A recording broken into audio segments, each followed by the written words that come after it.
बिहार में 2025 में होने वाले विधानसभा चुनाव की तैयारियों के बीच राजनीतिक दल अपने रणनीतियों को सशक्त बनाने में जुटे हुए हैं। महागठबंधन के घटक दल भी संगठन को मजबूत करने के लिए सक्रिय हो गए हैं। वहीं कांग्रेस और राजद के बीच कई बार मतभेद और खींचतान की खबरें सामने आई है, जिसके बाद ये चर्चा जोरों पर है कि दोनों दल आगामी चुनाव में एक साथ लड़ेंगे या फिर अलग अलग। इसी पर कांग्रेस सांसद तारिक अनवर ने हाल ही में बयान दिया है।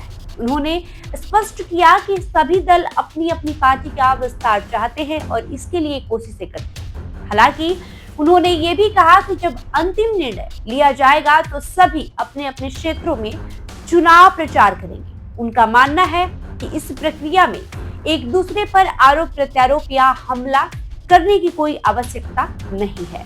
उन्होंने ये भी कहा कि बिहार में महागठबंधन पूरी तरीके से मजबूत है और दोनों दल मिलकर चुनाव साथ में लड़ेंगे। साथ ही कांग्रेस सांसद तारिक अनवर से जब ये सवाल किया गया कि क्या बिहार में कांग्रेस राजद के भरोसे है, तो उन्होंने कहा कि वर्तमान में गठबंधन का युग है। न केवल बिहार में बल्कि केंद्र में भी गठबंधन की सरकार चल रही है। उन्होंने उदाहरण देते हुए कहा कि इंडिया गठबंधन में 17-18 पार्टियां शामिल है, जो विभिन्न राज्यों में गठबंधन की राजनीति को मजबूती प्रदान करती है। कांग्रेस सांसद ने ये भी साफ किया कि बिहार में राजद एक बड़ी पार्टी है और चुनाव उसके नेतृत्व में ही होंगे।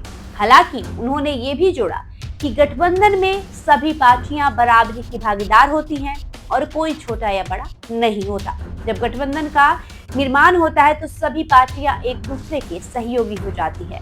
वहीं तीसरे मोर्चे के गठन की चर्चाओं पर भी तारिक अनवर ने स्पष्ट स्थिति की। उन्होंने कहा कि कांग्रेस और राजद मिलकर चुनाव लड़ेंगे और इस बार भी कांग्रेस की कोशिश रहेगी कि वो 70 सीटों पर चुनावी मैदान में उतरे, जैसा कि पिछली बार हुआ था। बहरहाल आपको इस खबर पे क्या राय है, हमें कमेंट करके जरूर बताएं।